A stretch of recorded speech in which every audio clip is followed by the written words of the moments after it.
নমস্কার বন্ধুরা, আমি চন্দ্রিমা। কেমন আছো সবাই? চলো আজকে আবার আমার ছাদ বাগানটা আরেকবার তোমাদের ঘুরিয়ে দেখি। বন্ধুরা, ভিডিওটি ভালো লাগলে লাইক, কমেন্ট ও শেয়ার করো, আর সাবস্ক্রাইব করে বেল আইকন প্রেস করে পাশে আমার বন্ধু হয়ে থেকো।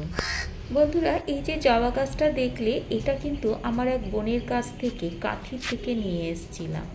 আর এই যে সাদা নয়নতারা গাছটা দেখছো, এটা তো আমি তোমাদেরকে বলেইছি যে আমার নিচে গ্যারেজ হয়েছে, সেই জন্য সমস্ত গাছ কেটে দেওয়া হয়েছে। তো সেই গাছেরই ডাল, মোটা ডাল আমি এখানে লাগিয়েছিলাম। ভাবছিলাম হবে কি হবে না, এত সুন্দর পাতা বেরিয়েছে, তার সাথে ফুল দেখলেই মনটা ভরে যায়, মানে চকচক করছে পাতাগুলো। আর এই যে গাছটা দেখছো, এটাও মধ্যমগ্রাম থেকে এনেছিলাম, তাও ডাল। আর অপরাজিতা ফুল সে আমার এক বন্ধু দিয়েছিল বীজ, তো সেখান থেকেই হয়েছে গাছটা।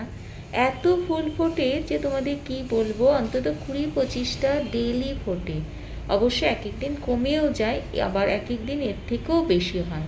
মানে সকালবেলা যখন এই ছাদ বাগানে আসি না, মনটা আনন্দে ভরে ওঠে। হয়তো অনেক দুঃখ, কষ্ট, যন্ত্রণা, খারাপ লাগা অনেক কিছুই আছে, কিন্তু যখনই ছাদ বাগানে আসি তখনই মনটা ভীষণ ভীষণ ভালো হয়ে ওঠে। আর এই যে দেখছো, এটা মাধবীলতা গাছ। এই গাছটা না আমি আজকে ফেরার পথে একটা ক্লাবের পাশে দেখছি প্রায় ঝুলে পড়েছে, তো সেখান থেকে আমি এই গাছটার দুটো ডাল নিয়ে এসেছি। একেবারেই সরু সরু ডাল, মোটা ডাল নিতে পারিনি। আর পাতাগুলো প্রথমেই কেটে বাদ দিচ্ছি, কারণ পাতাগুলো তো পরে ঝরে পড়েই যায়, তার থেকে আগের থেকেই যদি কেটে বাদ দিতে পারি তাহলে ভালো হয়। আর ওই যে দূরে দেখছো স্থলপদ্মের গাছটা, সেটার না একটা বিশাল গল্প আছে। জানো তো, এই গাছটা আমি একটা মানে আমার মায়ের যখন চোখের অপারেশন হয়েছিল, তো সেই হসপিটালে গেছিলাম। মায়ের চোখের অপারেশন হওয়ার পরে এই গাছটা আমার চোখে পড়ে, এত সুন্দর ফুল হয়ে ফুটে আছে, কি বলবো বন্ধু তোমাদের। তো আমি দেখে সাথে সাথে দাদাকে বললাম, দাদা দে না, এই গাছের একটা ডাল আমাকে ভেঙে দে না, বাড়িতে গিয়ে লাগাবো। আমার দিকে তো চোখ বড় বড় করে তাকালো, আমি আর কিছু বলিনি, চুপ করে গেছি। ও মা, যখন মাকে গাড়িতে তুলছি তখন দেখি একটা ডাল গাড়ির মধ্যে রয়েছে। আমার আনন্দে মনটাও ভরে উঠলো। আমি দাদার দিকে তাকালাম, দাদা হাসছে। আসলে বোনের অনেক আবদার, দাদা ভাই সবাই রাখতে চায়, কিন্তু মাঝখানে একটু মজা করে।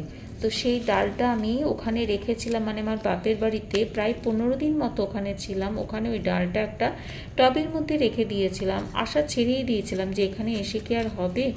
সবাই তাই বলছিল হবে না, তো আমিও আশা ছেড়ে দিয়েছিলাম, তবুও এনে লাগালাম আমার ম্যাজিক বক্সে। ম্যাজিক বক্স মানে তোমরা বুঝতেই পারছো, একটা আমার টব, সেই টবটা আমি সবসময় জলে চুপচুপে করে ভিজিয়ে রাখি। তো সেখানে আমি ডালটা লাগিয়ে রাখলাম। বেশ 1-1.5 মাস পর দেখলাম একটু সবুজ সবুজ পাতা বেরিয়েছে। কি যে ভালো লেগেছে বন্ধুরা, কি বলবো তোমাদের। আমার আনন্দে মনটা না নেচে উঠেছিল যে ঠিক আছে, তাহলে এই গাছটা তো বাঁচলো। এবার কবে ফুল হবে আমি জানি না, কিন্তু গাছটা তোমরা দূর থেকে দেখতে পাচ্ছ কতটা বড় হয়েছে।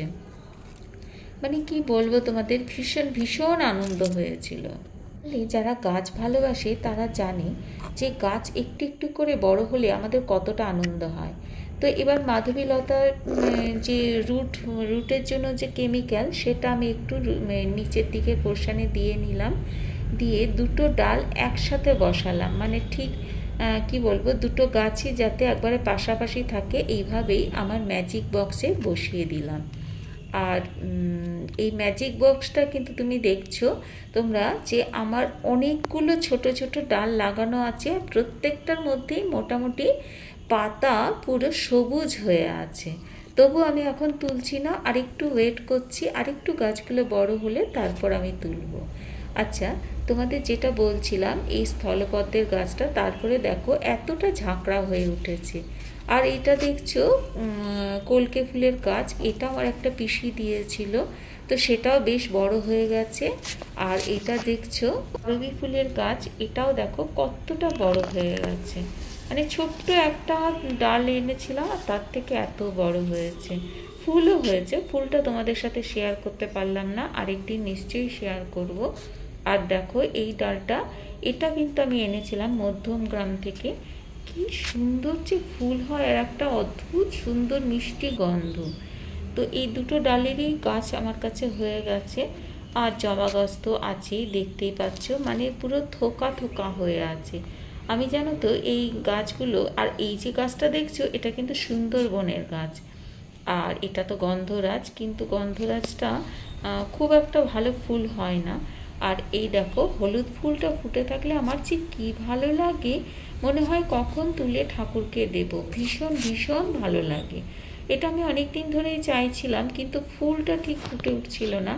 এখন ফুল ফোটাতে মানে শুধু একটা দুটো না, মিনিমাম 4-5টে ফুল তো ফোটেই। আর এই জবা গাছটা দেখছো, এটাও লটকন জবা, এটা এনেছিলাম কাঁথির থেকে। আমার ছাদ বাগানটা না এই বর্ষাতে ভীষণ নোংরা হয়ে গেছে, কিন্তু একার পক্ষে তো সম্ভব নয়, তাই এক এক দিকটা একটা দাদার সহায়তায় আমি পরিষ্কার করার চেষ্টা করেছি। তো প্রথমেই টবগুলো আমি একদিকে সরিয়ে এনেছি, তারপর দাদা জলে ভিজিয়ে দিয়েছিলেন, তারপরে আস্তে আস্তে এই জায়গাটা পরিষ্কার করেছি। মানে খুব কষ্ট হয়েছে, দুজনে মিলেই করেছি, কিন্তু করেছি। আর দেখো এই বর্ষাতে না চারিদিকে এত আগাছা হয়েছে, এই ফুলগুলো তো ফুটে থাকেই, কিন্তু তার পাশে এত আগাছা হয়েছে, প্রত্যেক দিন অল্প অল্প করে তুলি, আবার দেখি পরের দিন আবার হয়ে গেছে। তো দেখো গাছগুলো আমি এই সাইডে সরিয়ে এনেছি, মানে ছাদটা দুভাগ করে একদিকটা পরিষ্কার করা হয়ে গেছে, সেই দিকে এবার টবগুলো দিয়েছি, এবার এই দিকটা আমি পরিষ্কার করব। তো দেখো এইভাবে ভোরবেলা আমি চলে এসেছি পরিষ্কার করার পর। টবগুলো মোটামুটি একটু সাজিয়েছি, একটু এবড়ো খেবড়ো হয়ে আছে, আর একটু সময় লাগবে আমার সাজাতে। তো যাই হোক, মোটামুটি ছাদটা পরিষ্কার করে নিয়েছি, এবার সাজাতে বেশি সময় লাগবে না। তারপর দেখো গাছগুলো আমি একটা তারের মধ্যে বেঁধে ওপরের দিকে টেনে দিয়েছি। তো টেনে দেওয়াতে কি হয়েছে, গাছগুলো চারিদিকে ছড়িয়ে পড়ছে না, বেশ এক জায়গায় রয়ে গেছে। আর সকালবেলা ভোরবেলার রোদ পড়েছে, এত সুন্দর লাগছে না, ভীষণ ভাল লাগছে, তাই তোমাদের সাথে এই ছোট্ট ভিডিওটি আমি শেয়ার করলাম। আর বৃষ্টির জল পড়েছিল, সেই জলে পাতাগুলো পচে খুব সুন্দর একটা সার তৈরি হয়েছে। তো সেই সার আমি 2 মগ নিয়ে তার মধ্যে জল মিশিয়ে সেই ভিটামিনটা আমি প্রত্যেকটা গাছের মধ্যে দিয়ে দিচ্ছি। এই ভিটামিনটা গাছের জন্য ভীষণ ভীষণ ভালো, আর বৃষ্টির জল তো আছেই। তো বন্ধুরা, কেমন লাগলো জানিও।